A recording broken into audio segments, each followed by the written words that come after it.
Welcome, welcome, welcome. This is American Idol. Woo! Isn't that how the thing went? I don't think they said welcome, welcome, welcome. No, I know that was us, but then I transitioned into Yeah, that was good. This is American Idol. Yeah. I'm joined by Miss Padman, Miss Monica Lily Padman. Miss Paula Abdul. Mm.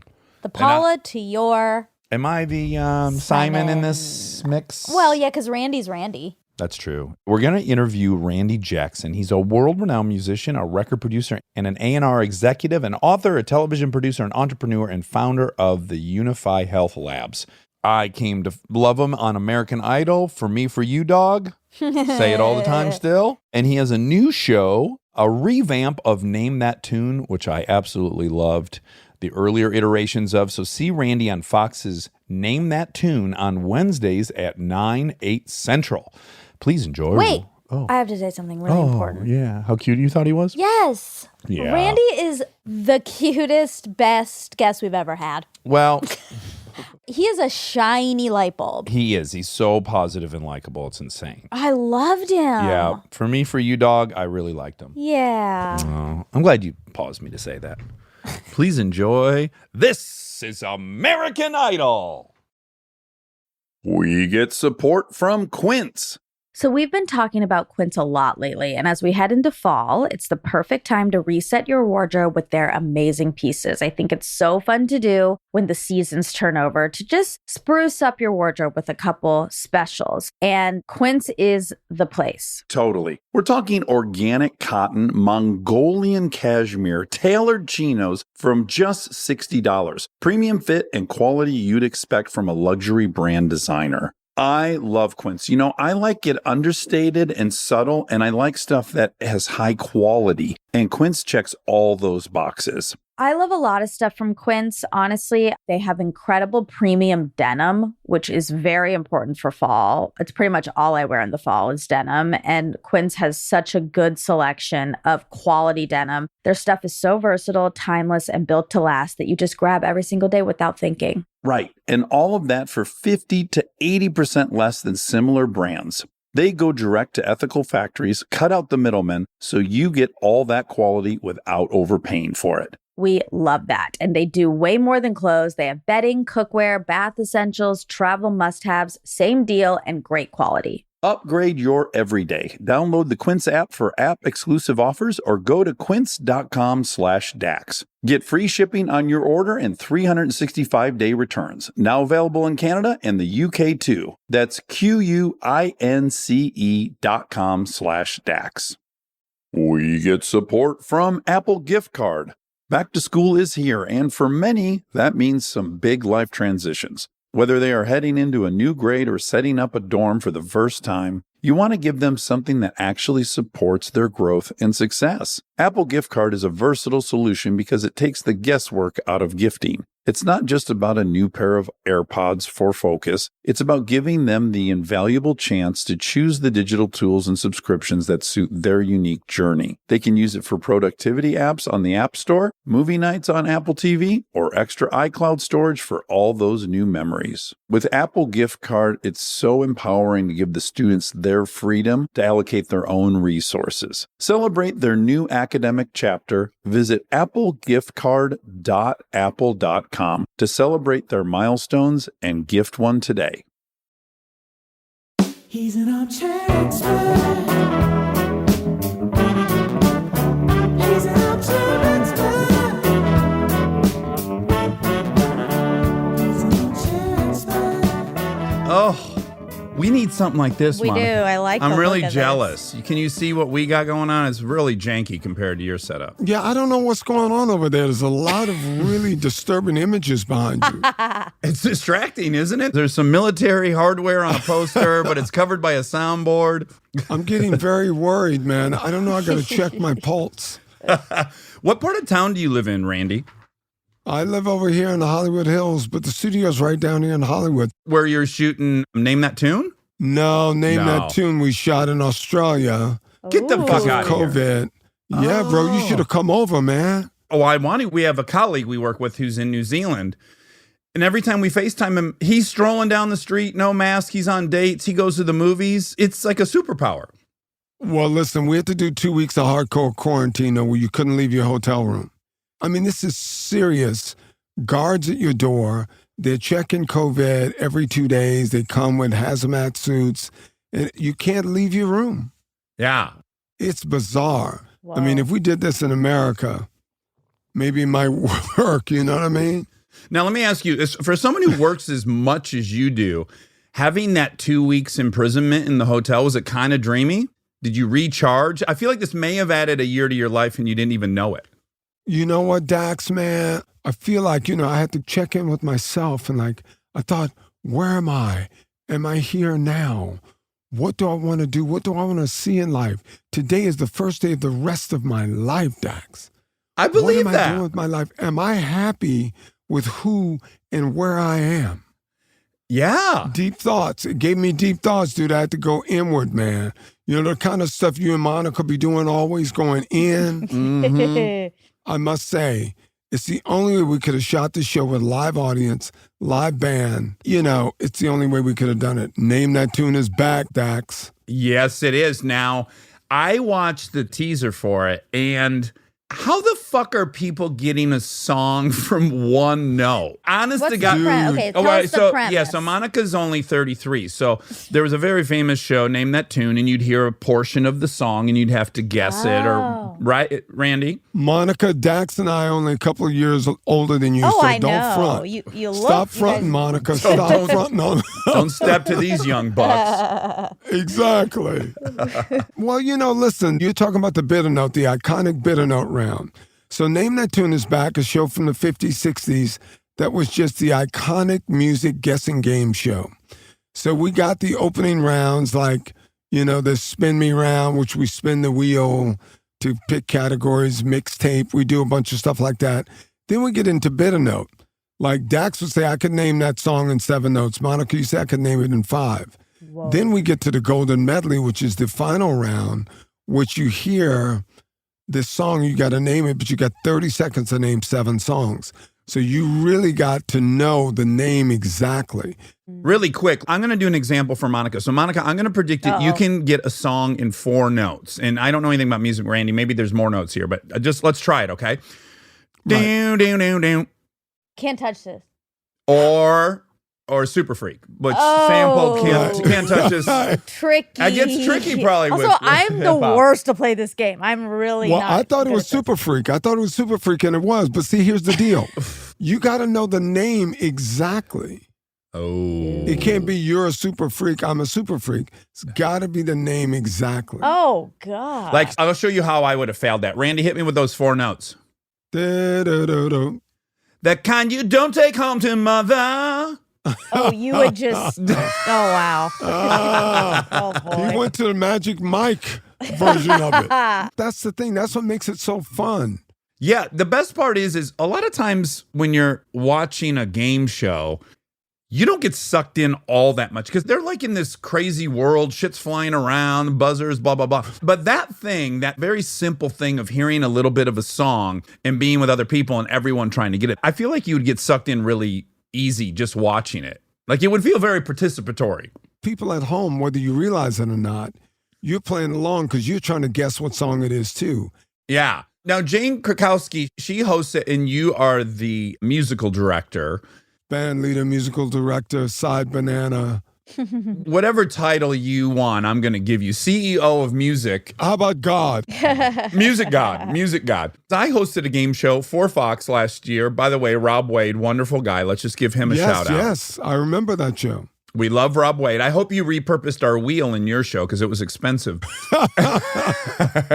I would go on this emotional journey with these people, right? Where they're either going to win a ton or they're going to lose a ton. And it was emotionally quite taxing. And I wonder if you being more on that piano, are you protected at all or do you go on the journey too? Jane and I went on all the journeys, Dax, as you know, because you see people play this and they get so close and you want them to win so bad. Yeah, it's not our money, right? Yeah, it's not my money. It's not your money. You want them to get it. It's not Monica's money.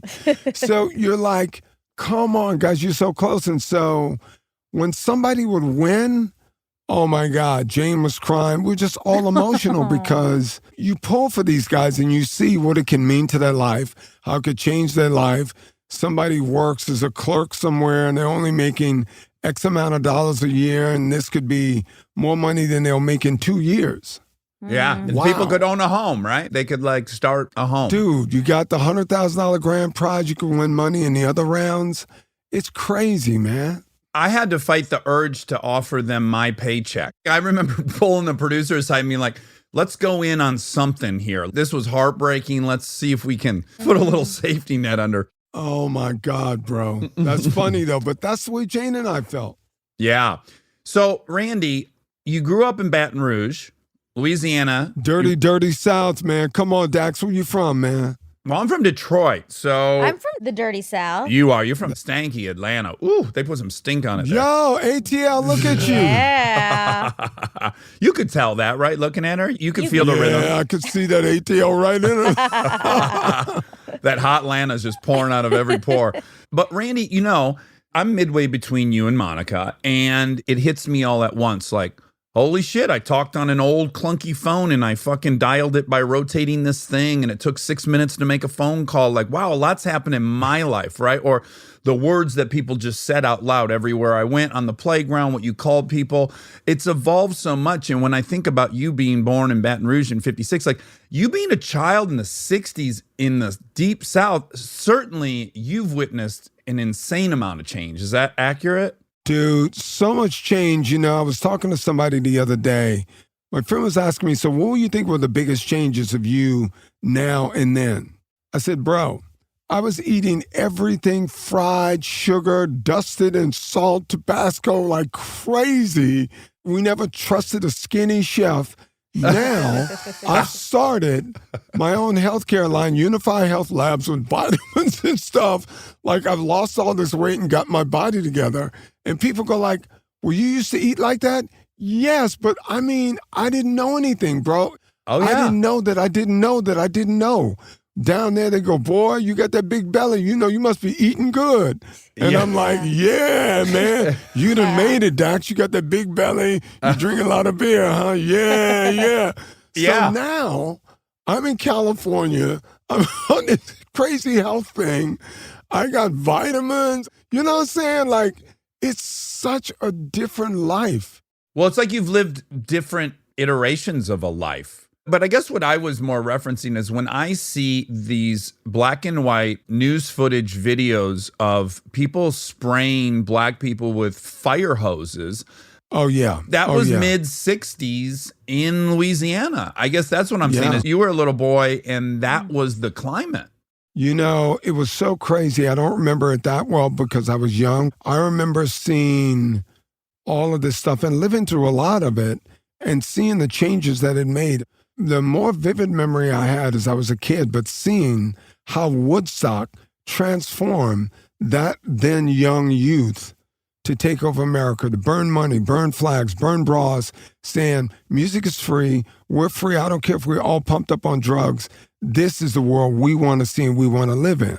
So I see that now when you see the marches, you see Black Lives Matter, you see how much it means to millennials, how much it means to people that are woke and saying, we ain't having this no more, man. We need something else. We're demanding change. So I was a part of that. Seeing H. Rap Brown, who was this black militant leader, see him fight the KKK. I mean, all of that. What it reminded you of what we've gone through the last year or so in this country. We've come far, but we still got a long ass way to go. You know what I'm saying? I mean, let's just keep it real. Yeah. Oh, yeah. Well, again, it's misleading because there's so many layers of the oppression that it feels like, I've said this on here many times, like I grew up learning, there was slavery, that was abhorrent, what a terrible thing. But then old Abe Lincoln came through and we're good, no slaves, we fixed that. And then I come to learn about the suppression of vote, the segregation, the Jim Crow, and you go, oh, wow. Okay, so only one little element of it changed and there's all this other stuff. And then you clean up some of that, but then you're like, oh no, man, still no generation of wealth, redlining. There's so much. And there's no slapping each other on the back yet. But again, big strides since you've been alive. Oh, yeah. You know, as they say in the South, which I'm sure probably Monica heard this in ATL, I don't know. Because look, a lot of this that we're going through is about fear, right? Fear of the person of the other color, fear of the person I don't know, fear of everything. The saying in the South, the old South, the more things change, the more they should stay the same. That makes absolutely no sense. So, Yeah. If ever there was a paradox. Yeah. yeah, it wasn't good before, so why is it going to be good now? What are you talking about?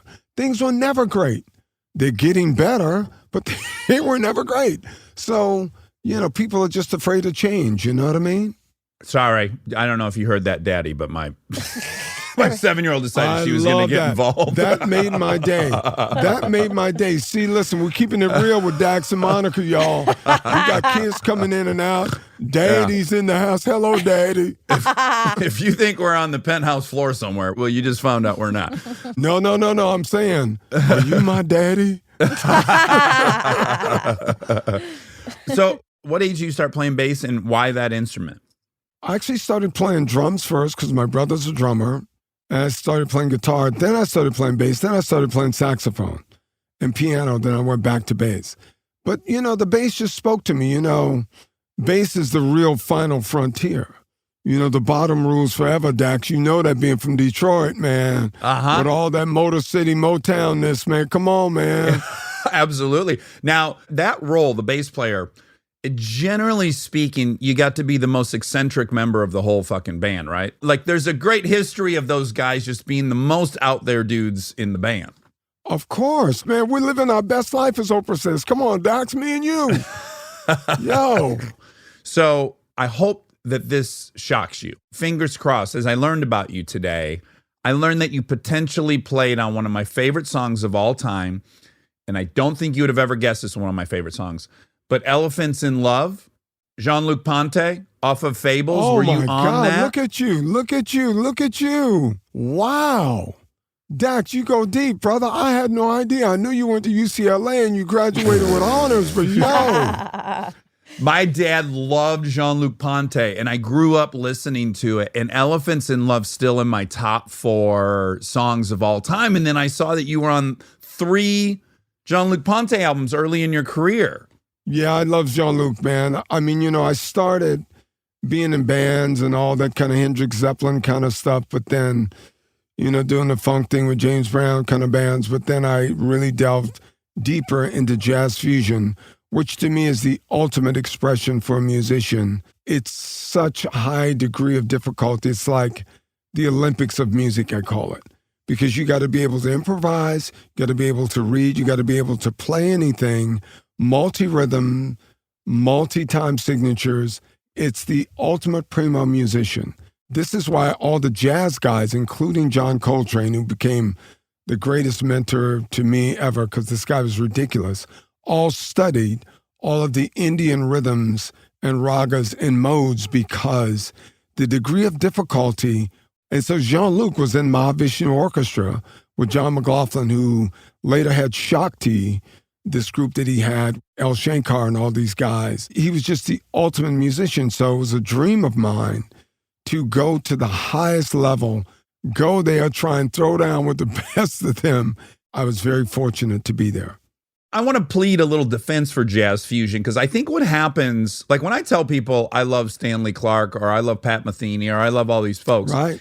it's unfortunately colored by adult contemporary, right? It's got, Yes, unfortunately. unfortunately, you say some of the best musicianship of all time. There's this element of improv, but the production value is off the charts. It's like laser beam focused with every other element that's ever existed in jazz.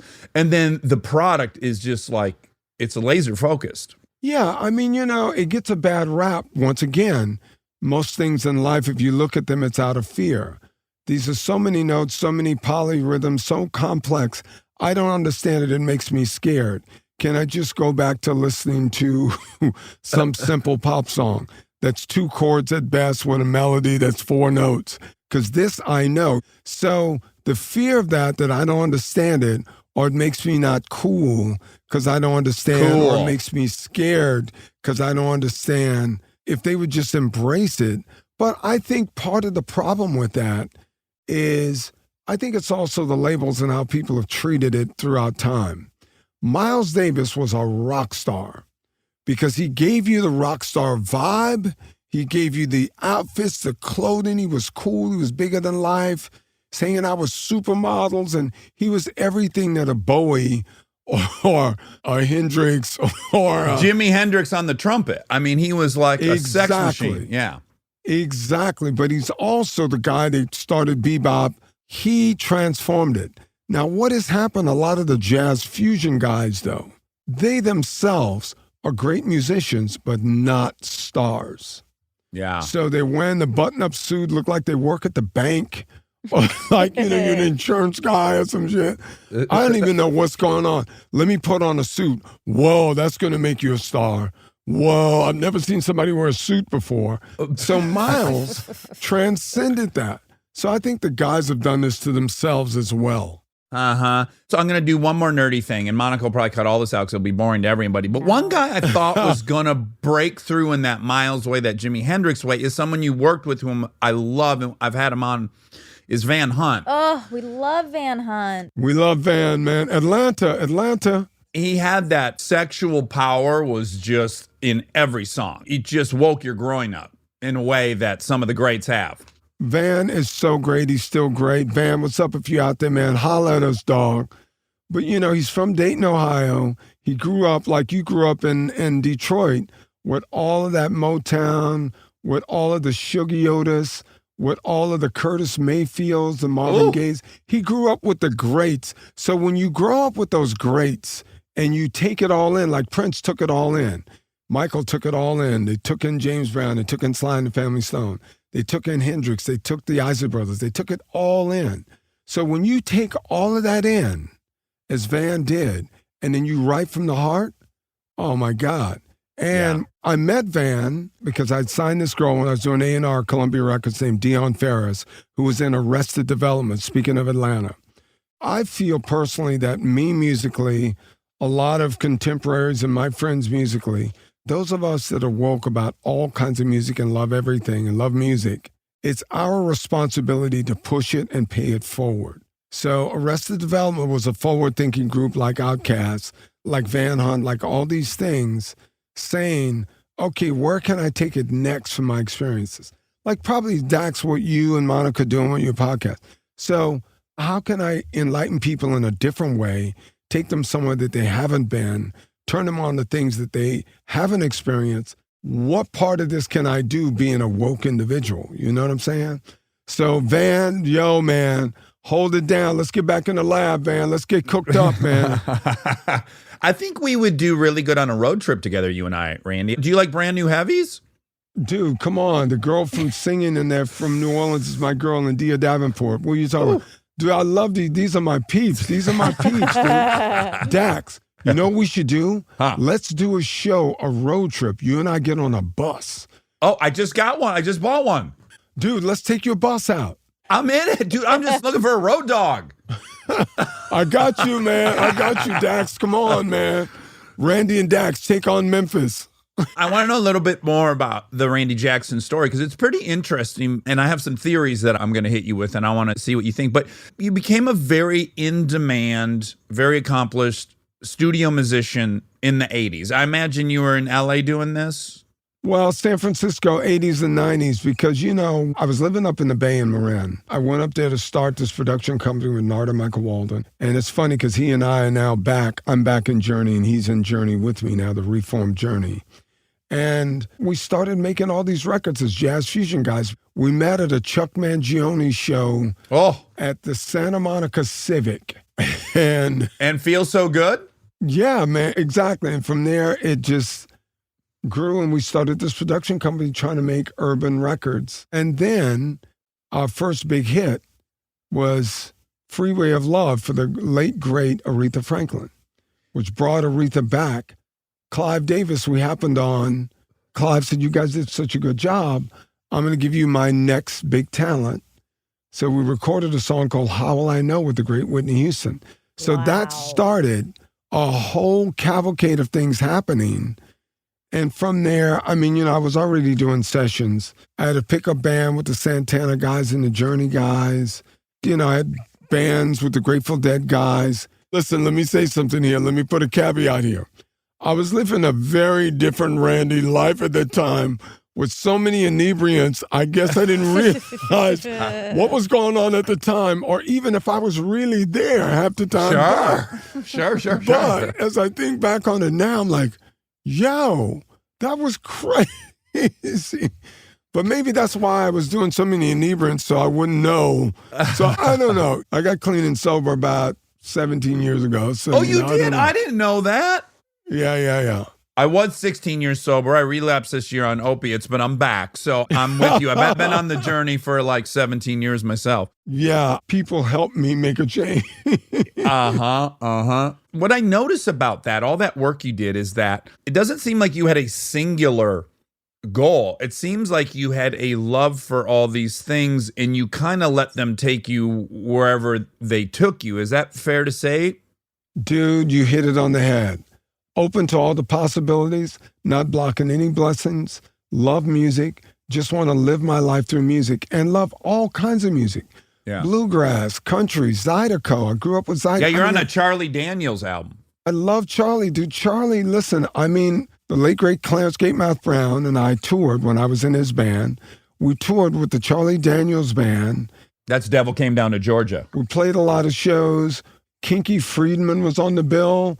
Talk about a wild guy.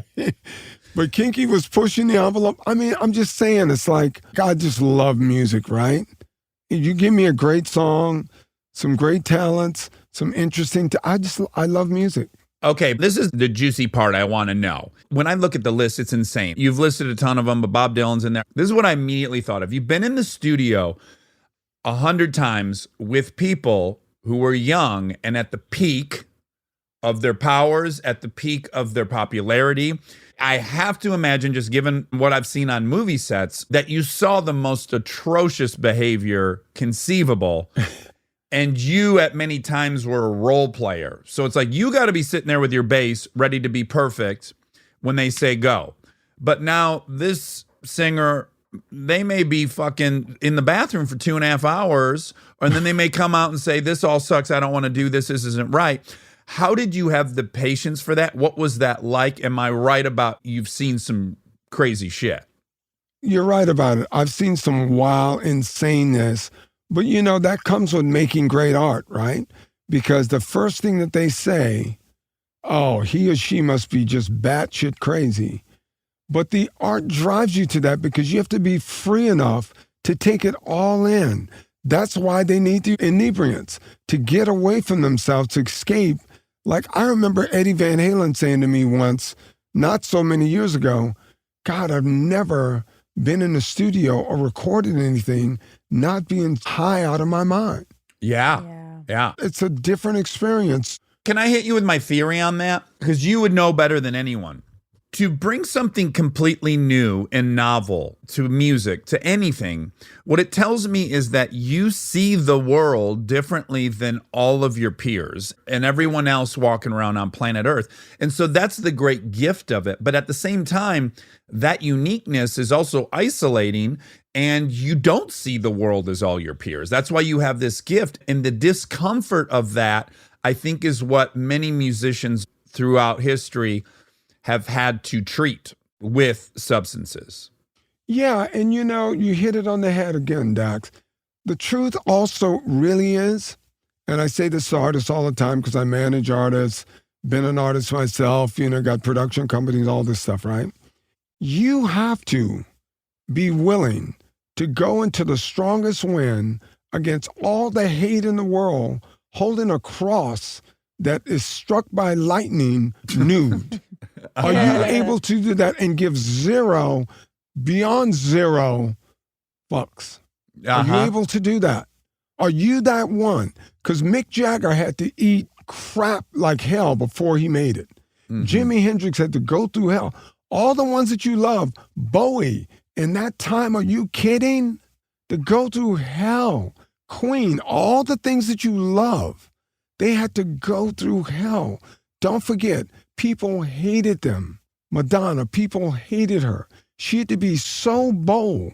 That's why I give her all the props in the world. Anybody that's changed history and time, James Brown. I was watching I Got a Feeling last night on YouTube, him dancing and moving.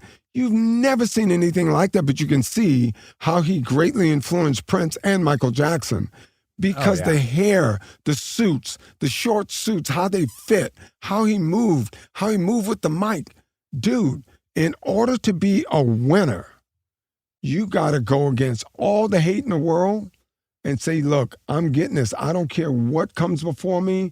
I don't care what they're saying. I'm winning. That takes a spirit. So I always say stars are born. They're not made. All these TV shows, including us on Idol, they're not made. They are born. You're born with that certain conviction. Like, you guys out there, me, Dax, and Monica, we're born with that conviction. We know we're G's up in this. You know what I'm saying?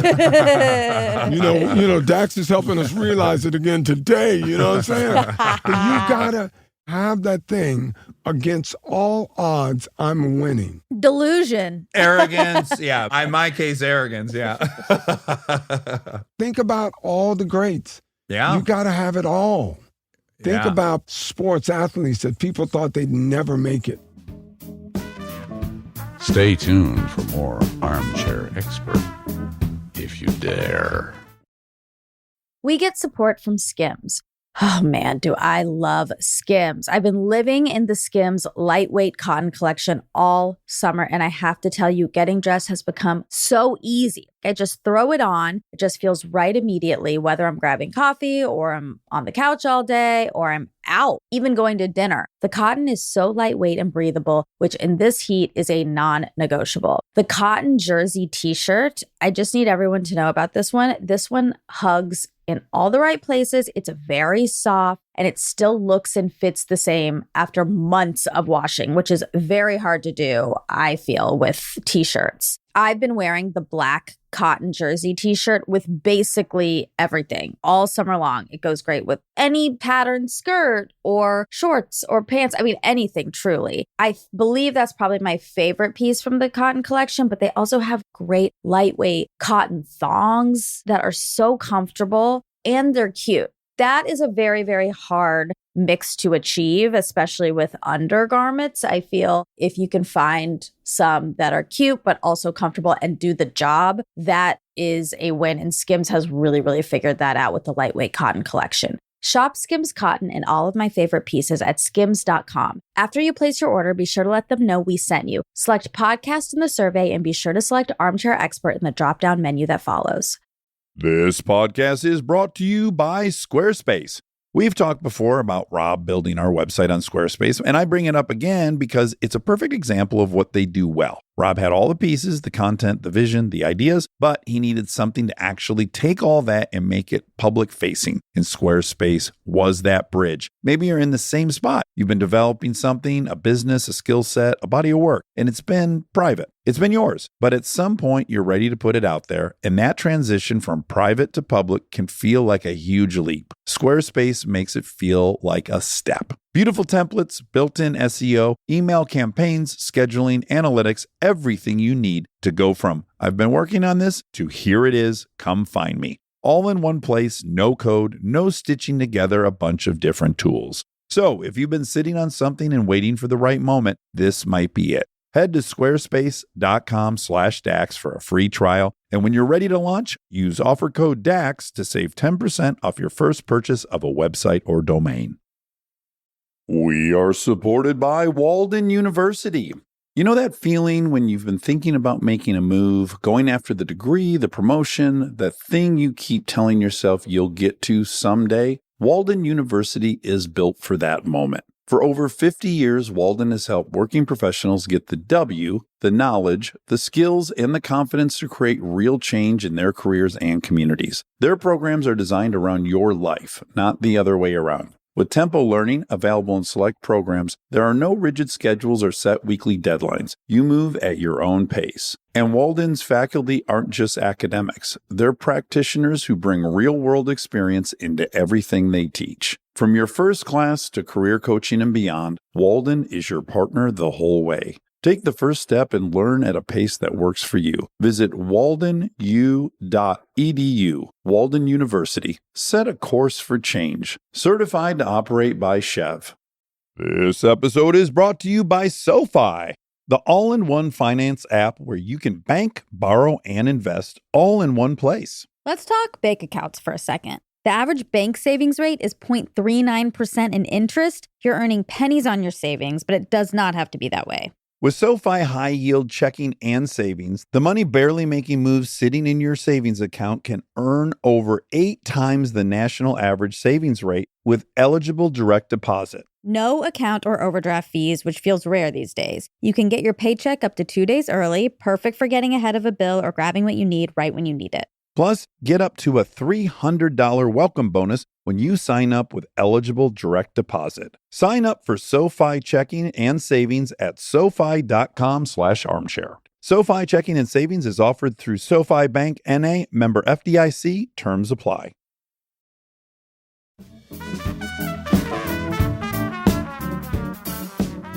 Well, I have to imagine that you witness this quite often. Super talented session musicians watching someone who musically is not that talented, but is a star, in the resentment that that would create, and how you could probably take yourself out with all that resentment. Dax, were you in a band? You know this stuff too well, dude. What are you doing, dog? What are you doing, Dax? What are you doing? Let's get on that bus, man. No, I've been in casts. Well, yeah. So the star beats everything. The star doesn't need to be the most talented. The star needs to be the most charismatic and the brightest star with the will of God. The star needs to be that one. The star's not always the most talented. Usually, if you look throughout history, you can find that in very small doses where the star ticks all the boxes. Mm-hmm. You cut to the Mariah Careys, the Whitney Houstons, Prince. the Springsteen, the Prince, the Michael Jackson, Yeah. the Bowie. You cut to those, to the Zeppelins, but it's not that many of those. So people get it confused. They don't understand the star, but remember, the star knows that they're always going to be hated on. That fuels them even more. Hate me, I love it. I'm going to kill. I'm going to get it. You know what I'm saying? Use that as fuel. You know, you just kept evolving to all these different levels. Like, you're a band director for the tour of Mariah. You're producing now, you know, you're writing, you're producing, you end up in A&R. So how did you avoid not thinking, oh, well, shit, these dumbasses are the ones that are getting this? What was your own little mantra that kept you so flexible and positive and not resentful? Honestly, I think by the grace of God, I realized early on in my life sort of what my role was going to be, and I just started to more fulfill it than anything else. I realized I was a team player and a band guy. We all tried to be solo stars. I realized that's not what I really wanted, and I wasn't that, but I could be a great part of a great band in a great situation. And I also realized that maybe I had a little different vision to spot the star, accept the star, try and help the star blow up, because that's what a producer is supposed to do. Yeah. I realized what that was, and I just leaned into it, not thinking I need to be at the very front, but I can be at the front with the front guys. But if you had to rank, if I said, Randy, I'm going to give you 2 hours before you die to do any one of the 26 jobs you do, what one are you doing? Are you going on stage with your bass? Of course. Okay. Okay, course. good. Taking the music to the people and seeing the people.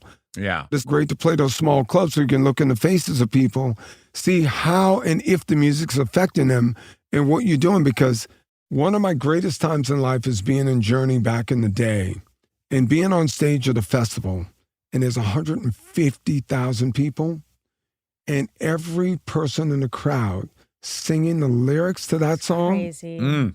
I go, thank you, God, I finally made it, because you took the time to learn every lyric, every nuance.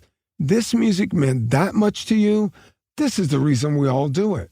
So to get that back from the people, not from the critics, not from the sales, not from any of that, directly from the people, means you've touched people. You've really done what it's about.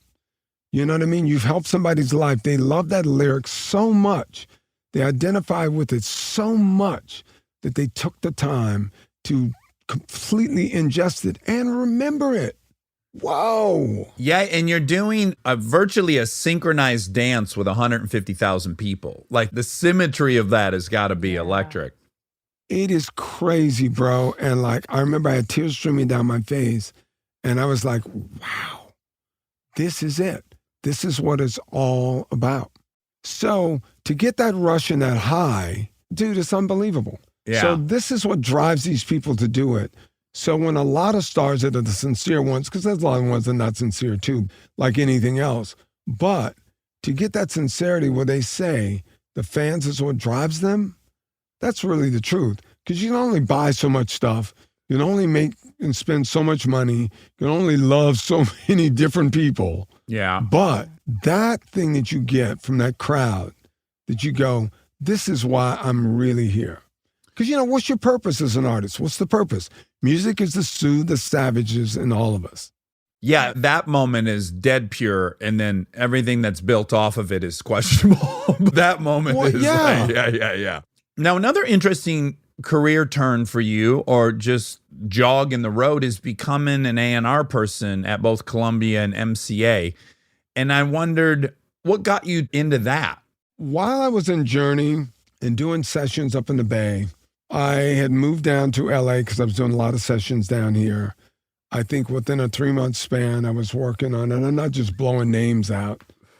I was working on Dylan, Springsteen, Elton John, Billy Joel, Oh my God. Lionel Richie, and I became a session guy. You know, session guys show up at different studios, different sessions. Sometimes you do 3-4 a day, playing on whatever, and, you know, you make it work. And I remember I said, you know, I'm a band guy. I'm a guy from Louisiana. I thought I wanted to do this. It's not my soul, right? I mean, I can do it and I love it, and thank God I can do it. I'm so blessed. But I said to myself, I need to preserve my love for music somehow. I got to figure this out. Because if I keep going like this, just going from session to session, I'm going to start not to love music as much as I do. You're like the Maytag man, coming in, fix the dryer. Right. What bass do you want me to play? There's 8 over there. You pick it at whatever color. I mean, whatever. So I hated A&R people before this because I thought they were to blame for the good music and to blame for the 90% of the bad music, which is 10% good still on the radio and there's 90% bad, right? Still the A&R guys make these records, sign these people. I still don't like A&R people. And I was one. Right. So a buddy of mine was working at Columbia. He said, man, you should try A&R, man. Look, you know, I'm trying to get more musicians in the game. And I thought to myself, wow, real musicians, record producers, songwriters doing A&R. Wow, maybe this is the way it started back in the day with the great guys that signed all the great stuff, because it sounds weird to me, but a musician that knows music, a writer, producer, doing A&R. No, it makes too much sense to be in the business. Oh, no.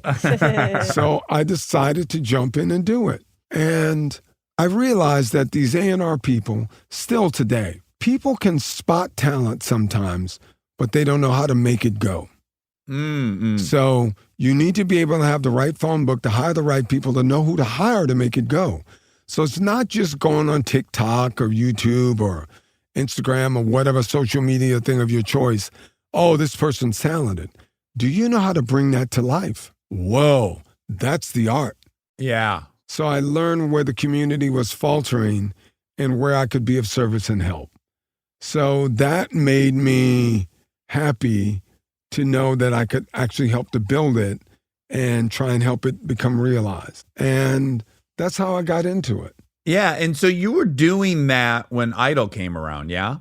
Yeah, but like everything else, I've been doing that now for 13 years or so.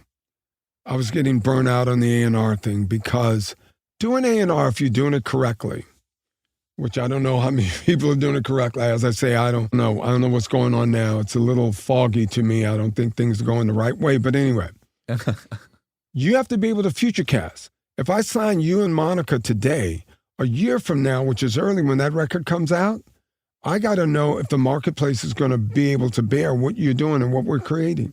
Mm-hmm. Yeah. I got to set up marketing, promotion, publicity. I got to set it up. So this is why you see labels signing things from big Spotify numbers or any social numbers, because it's already made. So they're just putting their names on it, trying to get it higher. But they didn't have to start it from scratch. In my day, you got to start it from scratch. Yeah, it's flipped, huh? It's done like a 180. I don't know if that's good or bad, but that's what it is. Yeah. So when Idol came around, I'm curious, we could do 6 hours on Idol. We're not going to do that. We love Idol. That's where I came to know you. I just want to know your expectations versus what it was. Well, when it came to Idol, what's really interesting is I was just about done with doing A&R.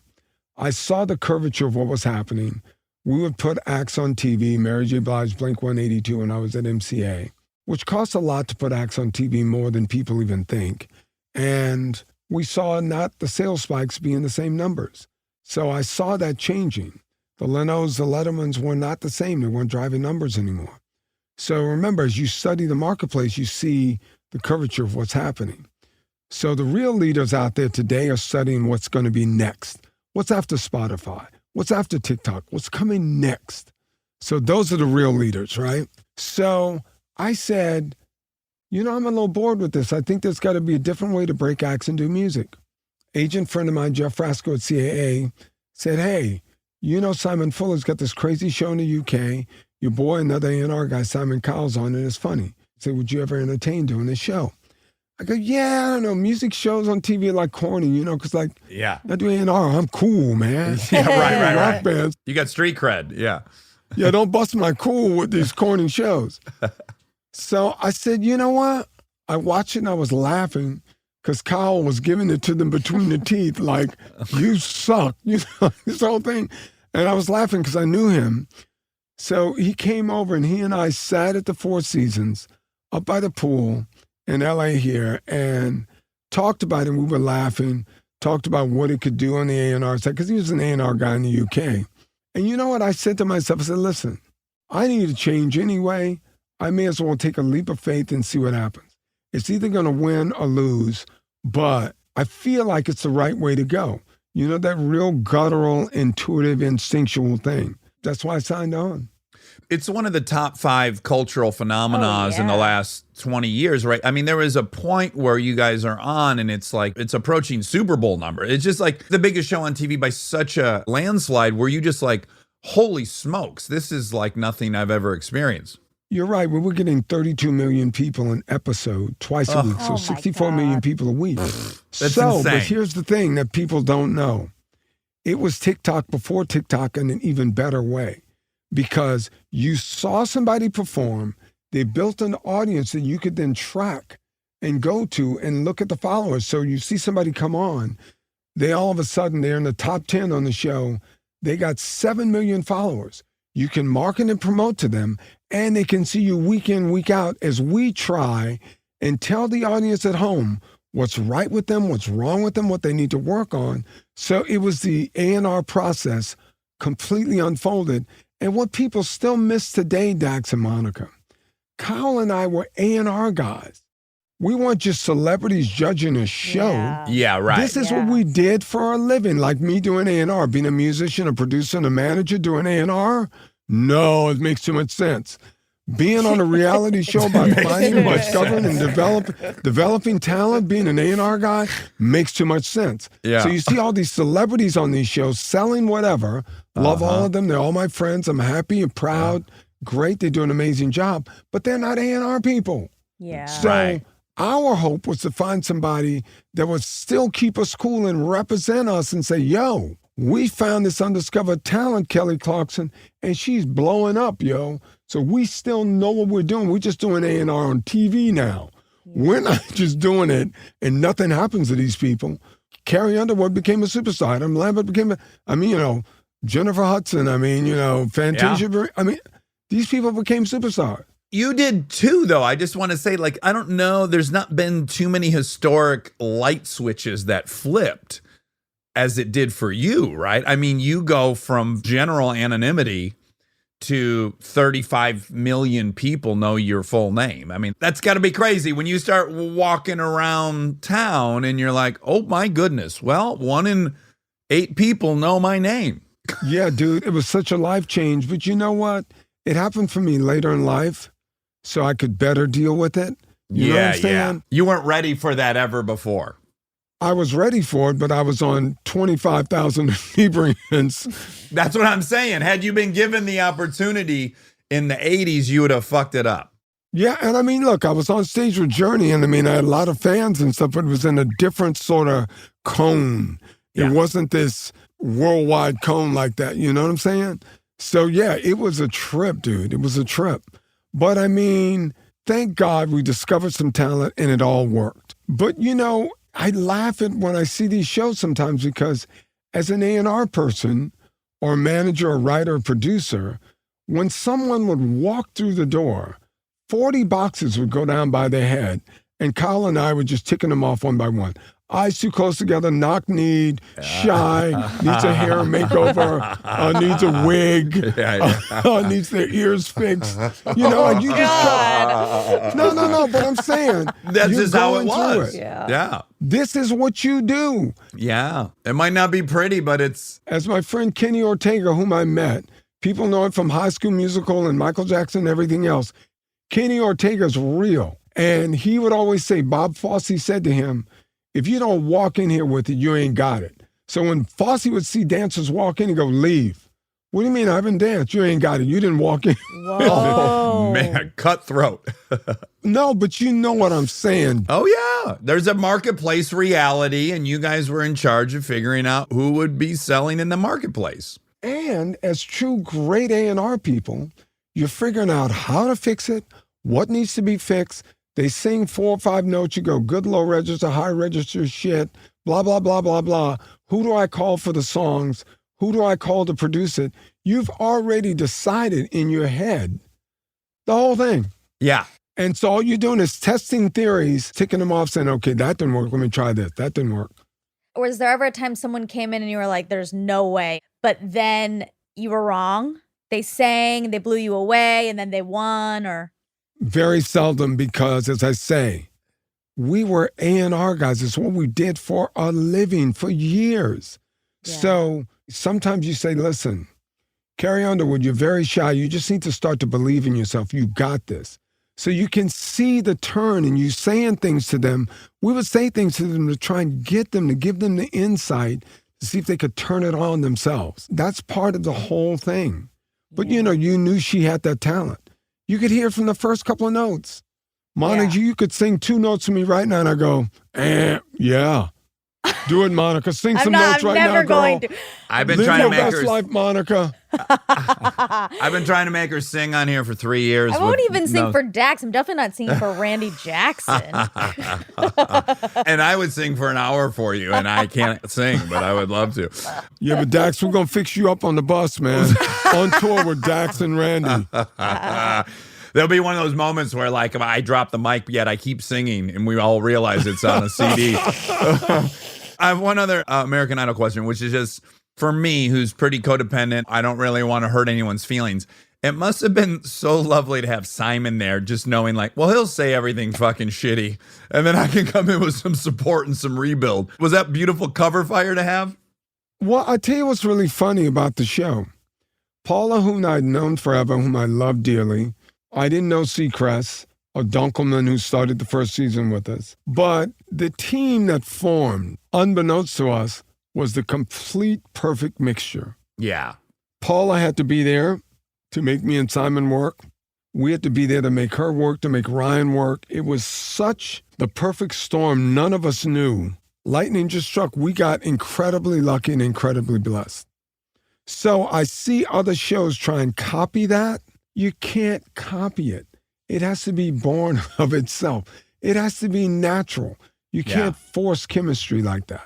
Yeah, and again, the geometry of it. Like, everyone's playing their own specific note, and it's coming together. You can't really manufacture that. It's funny, I'm thinking now, I learned this when I was making my vitamins. The first thing that we made this powder, this multi-GI5, I said, listen, I'm going to take it because if it ain't working for me, I don't want to sell it to nobody. Well, I'm glad you bring that up. That's my last question for you. I'm curious what prompted you to really start focusing on your health, because it started apparently like in the first year of American Idol. And my theory was maybe this: if you're ambitious and you're a hustler and those things are being fulfilled, that you can be so focused on it that there's no space to even think about your health. Your priorities are just this hustle. And you don't ever stop and think like, well, great, if I get all this shit and I can't walk upstairs or I don't feel good, what's the point? Is that fair? It's strange. Truthfully, what it was is that I was probably more depressed than I knew. I was living a sedentary lifestyle. And remember, emotions are the key to probably great life and managing them. So we eat our feelings. We exercise our feelings. Anything in excess that we're doing, running, sex, eating, shopping, anything in excess means that there's trouble brewing right there. So I developed type 2 diabetes. So I went and got gastric bypass because it helped me tremendously and helped me lose some weight. But I noticed after a couple of years, it started creeping back on because you don't just do the crazy surgery, lose the weight, and it just stays off forever. So I go, okay, I got to get it together. So all the nutritionists, all the doctors, everything people have been saying to me, I need to finally do that. What if they're right? No wonder they all say the same thing. Duh. It's another one of those duh moments. Like a musician doing A&R. Duh. An A&R person doing a judging talent show. Duh. Makes too much sense. You know, so you see, we got a theme going here, guys. So I said, okay, I looked at my countertop and I had 100 different bottles of vitamins. Anything you see on TV, somebody says, well, you need D3, well, you need K1, well, you need B1. I said to myself, I'm now confused. I'm so confused. I don't know what the hell I'm doing. And if I'm in it and this is my life and I'm trying to live the best of it, these people probably don't know either. So that's what prompted me to get on this journey to try and figure it out. I went to dietitians. In fact, a nutritionist helped me tremendously.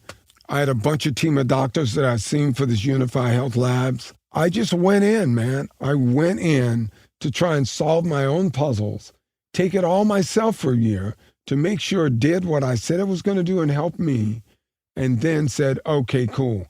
Because I didn't want to be those fake out, douchey guys or girls that are making the stuff, never using it.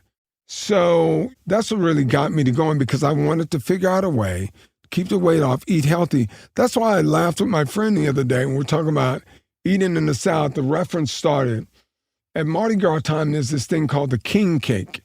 There's every sort of cake and pie in this cake. This is like the densest, thickest, sweetest cake ever made. And you're like, we're like, bro, remember when we used to eat that king cake? We get like a gallon of milk and just, like, you know, what the hell were we thinking? We didn't know, you know what I mean? Yeah, you don't know. Again, the goals that we all generally have, they're not like, I want to feel the best. It's, I want to get this job. I want to make this money. I want to buy this car. I want to live in this house. And none of it's really like, how am I going to feel in any one of those situations? And I'll tell you something else, just to go back to Idol for a second. And this also helped me to lead to my weight loss journey. Kyle and I would always say this: if you're going to dish it out, you got to be willing to get it back. That's why all of these other shows, everybody's so nice to the contestants. It just wasn't your day to day. Sam, sorry. Okay. We were like raw and honest. That's also what made it great. I'm going to tell you what I think is good. I'm going to tell you what I think is bad. I ain't rolling no punches here.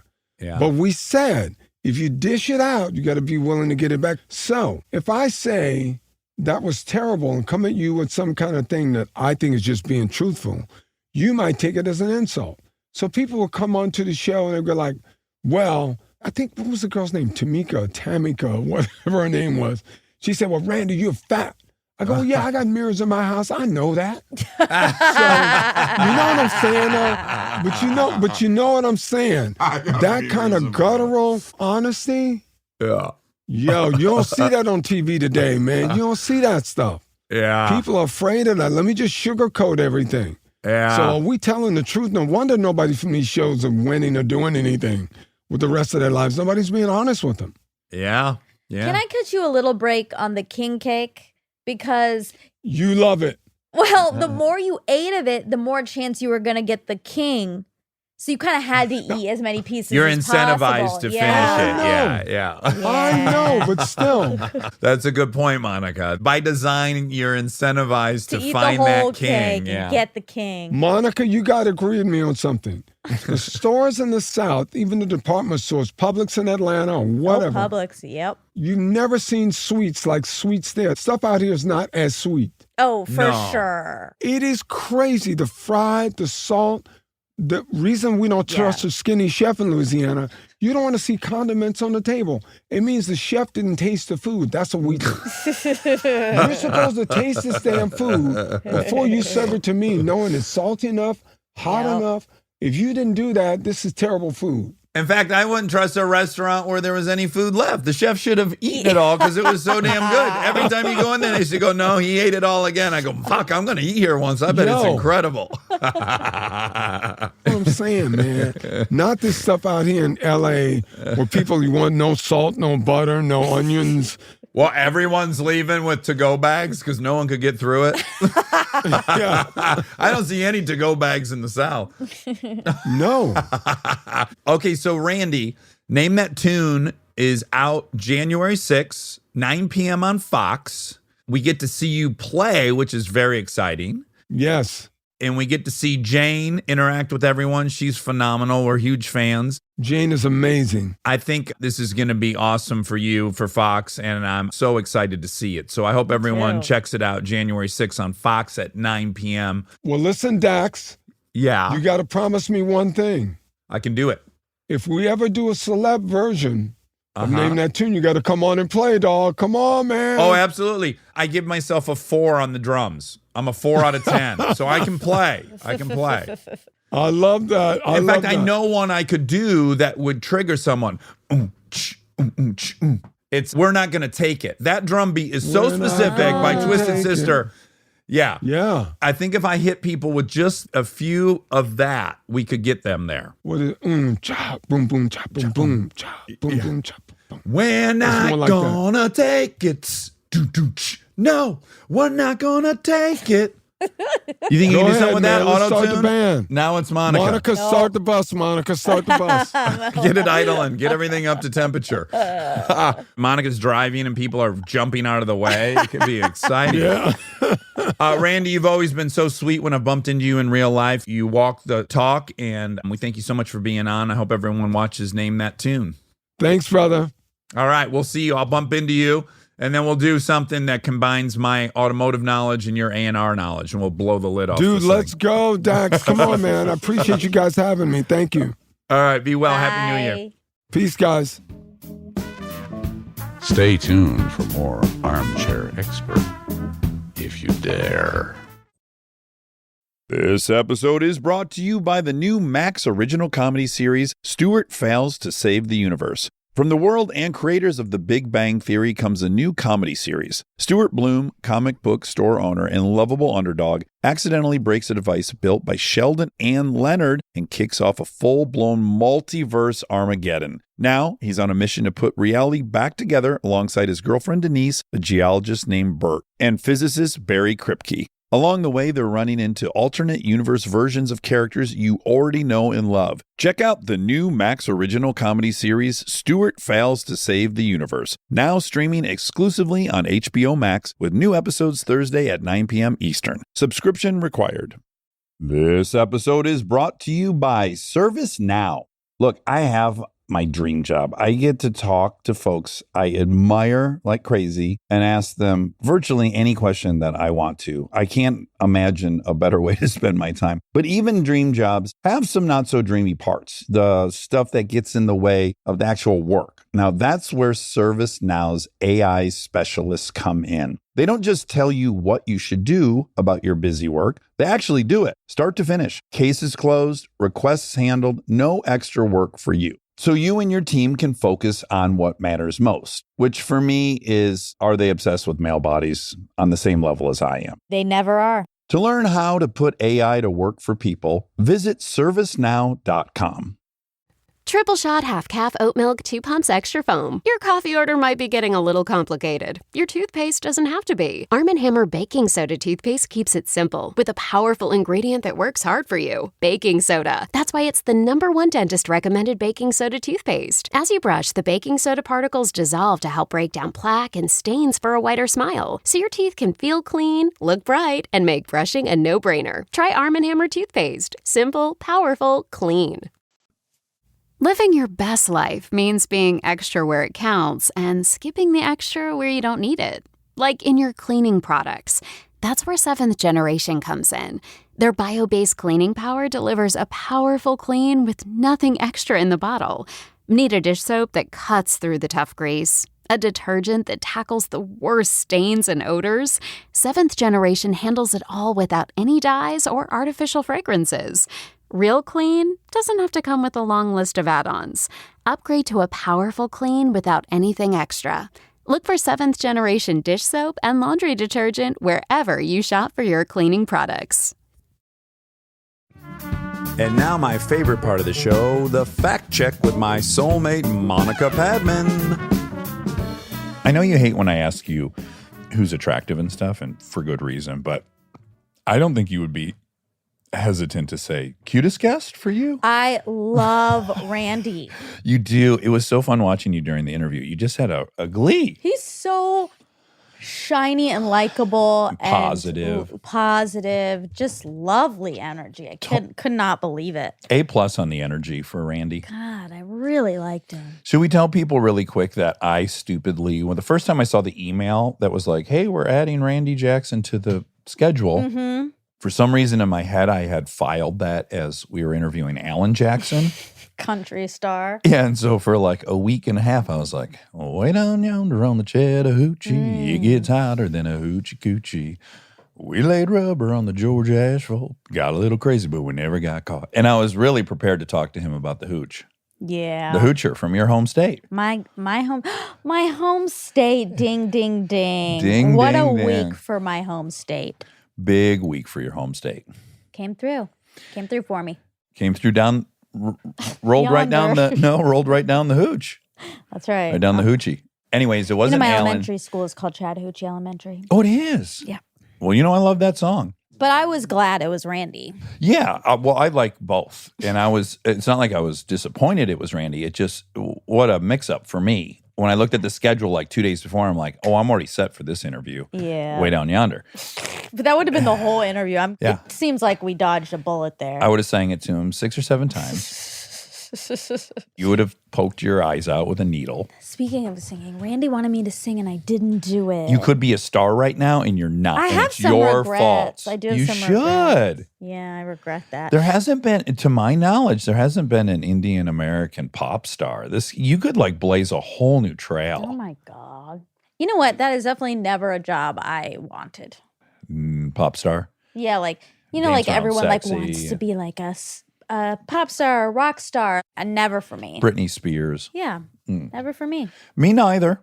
I don't know if it's that I never wanted to or I just knew immediately that wasn't a job for me. So I never even entertained the fantasy. So, like I can't sing. So what am I going to... But in a band, though. Well, I played drums in a band, but it was just about fucking around with my buddies. The band was named Cowbell. Was Aaron in it? Yeah, of course. He played the cowbell because he can't play an instrument.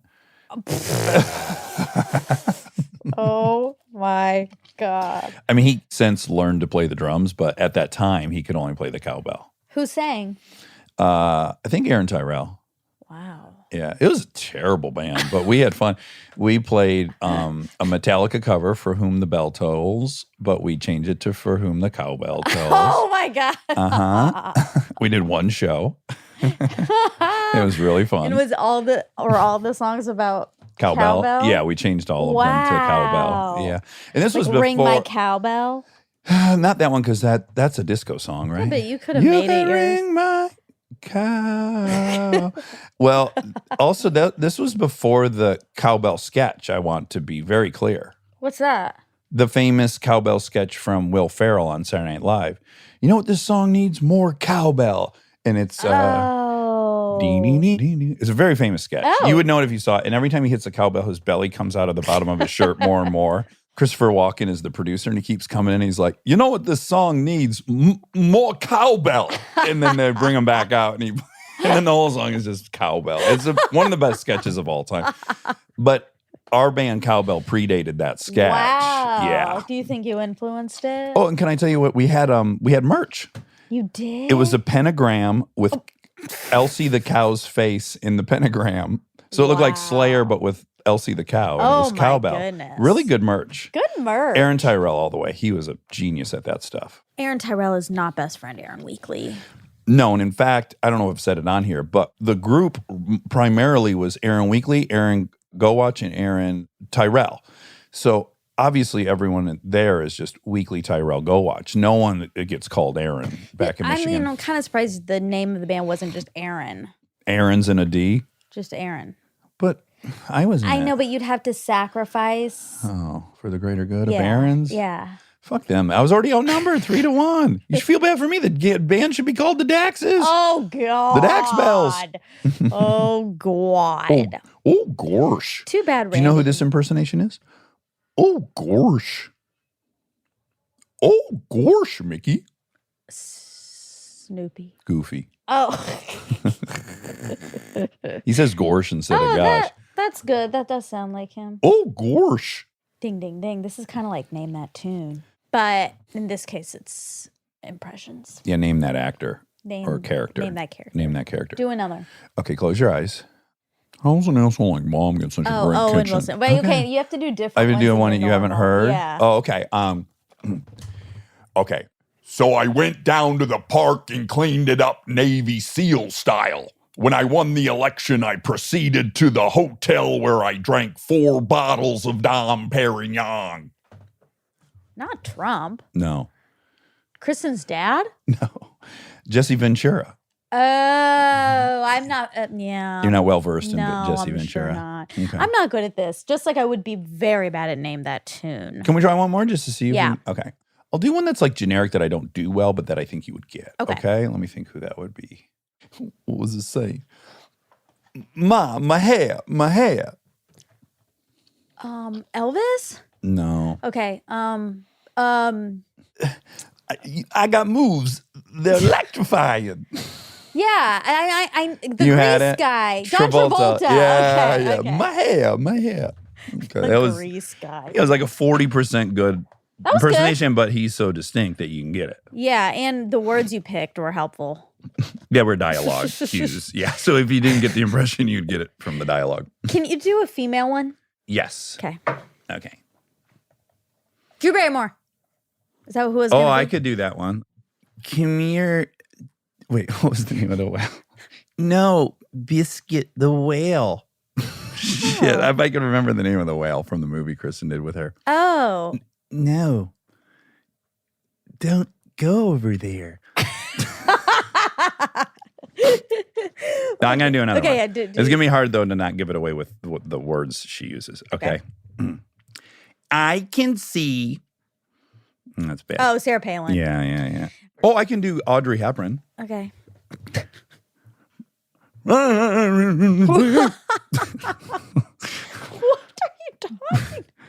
Please support the animal shelter. Don't stop. That's how she sounded in those commercials. And then stand-up comedians would say she sounded like a car starting.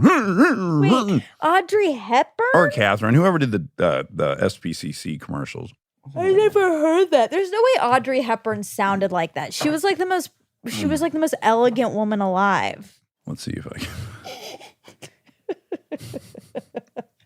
Audrey Hepburn dog commercials. Please support.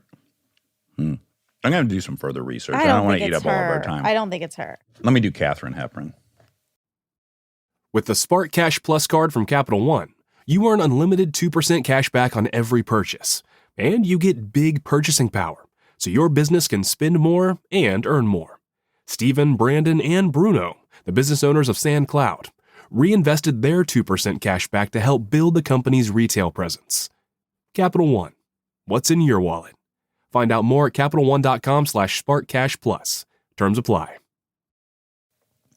Katharine Hepburn commercials.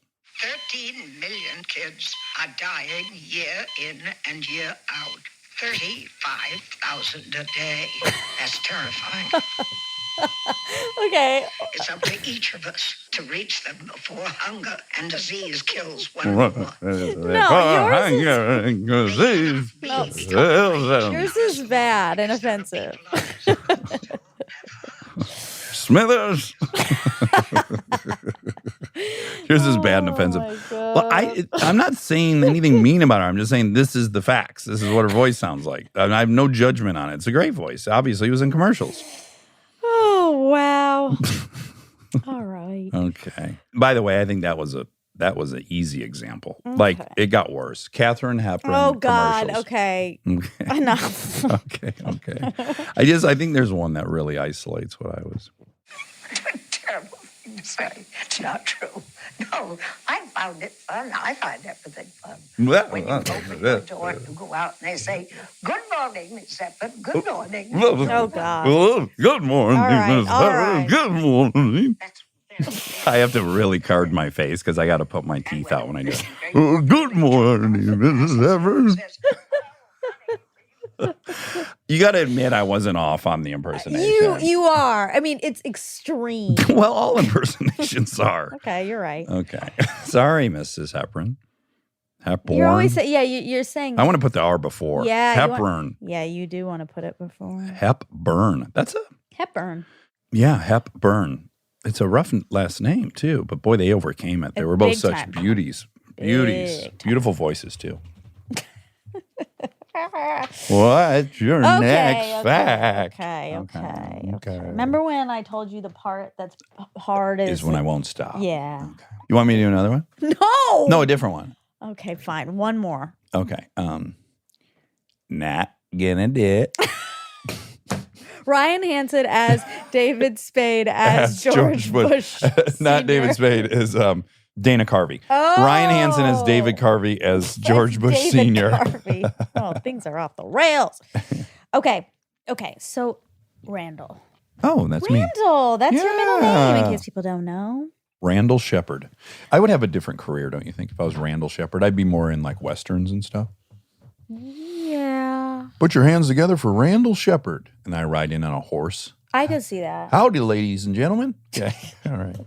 But you would be putting that on because you're not a cowboy. So then it becomes like you're a kind of a Milli Vanilli, like you're living a fake life. Well, but then no. what's real anymore? Exactly. Like I've lived up to the name Dax. Like you named me Dax, so I had to act like this. Right. If you named me Randall, I probably would have been into roping.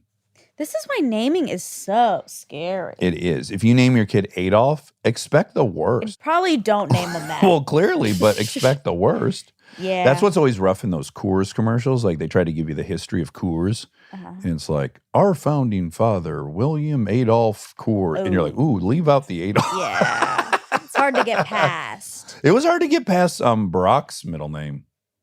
Oh. Hussein. No, that's why. Because of fucking Saddam Hussein. Yeah. That was rough. One of the like world bad guys had his middle name. Didn't bother me. I mean, he overcame it, which is impressive. Again, just like Catherine and yeah. Aubrey. They all have this in Aubrey Hepburn. Heprum. Okay. Name that tune. He said 50s and 60s. Name that tune. Oh, the original show. 1952. But there's been so many iterations of it. I bet. It's a great concept. It was on radio at first. Oh, I believe that. Yeah. My mother was 1 year old when that came out. 1952, December. She was 1 year old and 3 months. Wow. I wonder if she remembers. Let's ask. Let's get her on the phone. Isn't it so weird to think of your mom as a 1 year old? It is, yeah. Yeah. It's weird to think of your parents as babies. I know. We were watching this show, I Hate Susie, and the lead has a child, you know, and it did make me think like, oh, all my peers as junior high students, they're just individual people, and then they become moms, but nothing magical happens. They're just the kid still. Yeah. I mean, I know that's a dumb observation, but I was thinking about it a lot watching it. It's like your cool friend who's a parent is just still the cool friend, but then now they have this other role that's supposed to be done so well. But Yeah. I guess what I'm saying is there's no such thing as a mom or a dad. Does that point? Do you understand what I'm saying?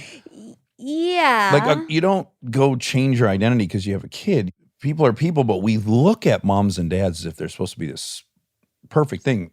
We would never think our friends should be perfect. Right. You mean if you're a kid? Yeah, like the concept of mom and dad Yes, this is true. are not human concepts. They're Yeah. like fairy tale concepts. Yeah, they're supposed to be perfect. And yeah. your dad's just a dude who palled around with some people and then he had kids. Or the same guy. My dad? Yeah, Ashok. He didn't. He's just always been a dad. Ashok Randall Padman. Okay. You said that Spin the Wheel was really expensive. Do you know how expensive it was? I don't. Did you ask Andrew Glassman? I don't know him. I don't know. I wanted to, but I don't know him. You should host a game show for him. I would love to. Oh, you'd be great at it. Let's get I that think on I the would books. get too into it. That's the dream. Oh, They want you to get too into it. really? Yeah, and you'd be a boss because you're so bossy. Yeah. And you get to shove everyone around. Go over here now. No, you're supposed to be doing this. Spin that thing, you know? Oh, I would love to tell people to Yes. spin that thing. Mm-hmm. Okay, so TBD on how expensive the wheel is. Well, can you text him right now? Sure. I wonder if he wants that info out there. But Okay. yeah, I'll ask him.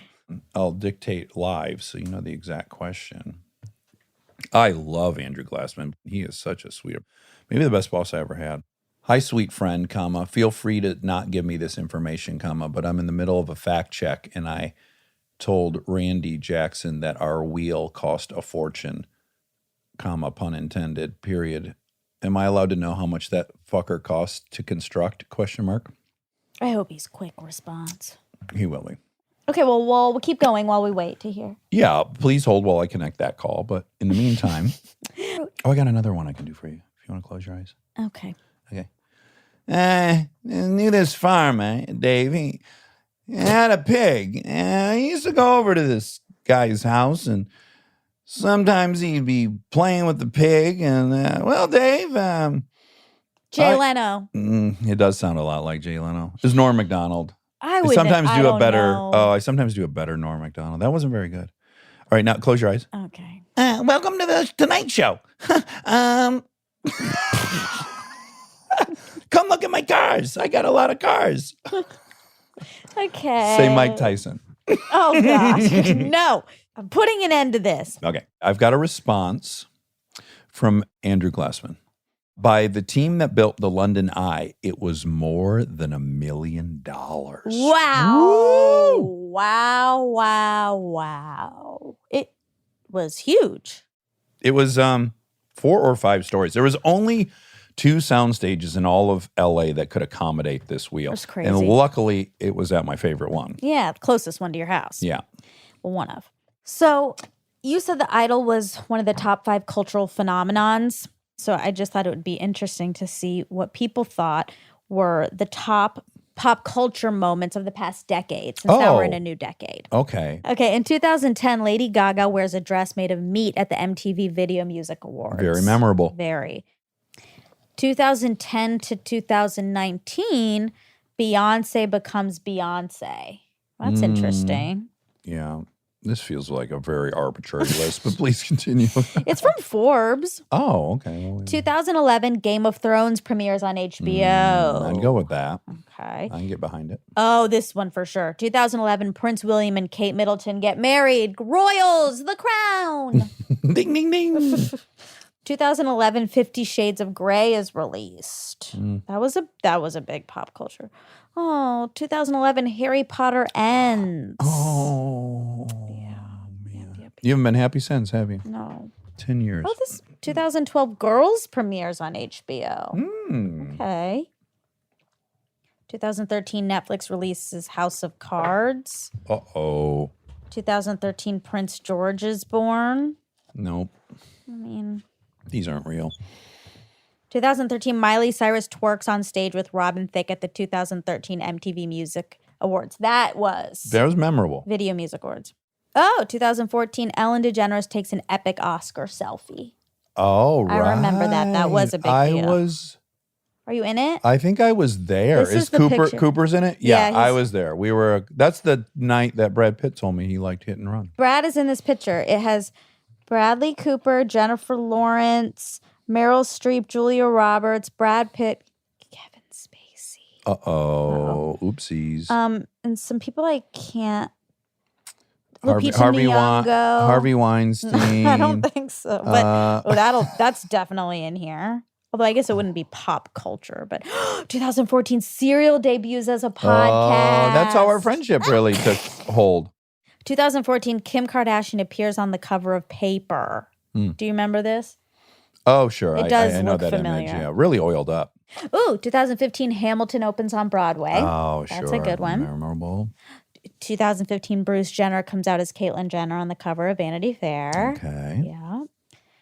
Ding, ding, ding. 2016 Leonardo DiCaprio wins an Oscar. Okay, that's cool. He deserves it, but... Right. But is that whatever? I don't... 2017 Donald Trump becomes a president of the United States. Yeah. He did? I don't remember that. 2017 La La Land / Moonlight Oscar mishap.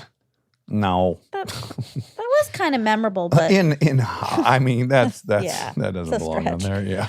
2017 Harvey Weinstein is accused of sexual abuse by multiple women. There we go. There it is. There it is. 2018 Prince Harry and Meghan Markle get married. The God. Crown Royals. Ding ding ding. Is that the fourth thing about the royal family on this list? 2018 Kim Kardashian and Kanye West visit the White House separately. Okay, so that's two. They have two. Now there's a race between the royals and Kardashian. Ooh. No, will we include Caitlyn Jenner? Oh, yeah. Then absolutely. they're tied. We got a two-way tie. The Kardashian family versus the royal family. That's right. 2019 college admission scandal. Oh, that was hot. That was hot. Ooh. 2010 to 2019 celebrity deaths. Let's I'm skip not that. crazy Am I on about there? Oh, that's all.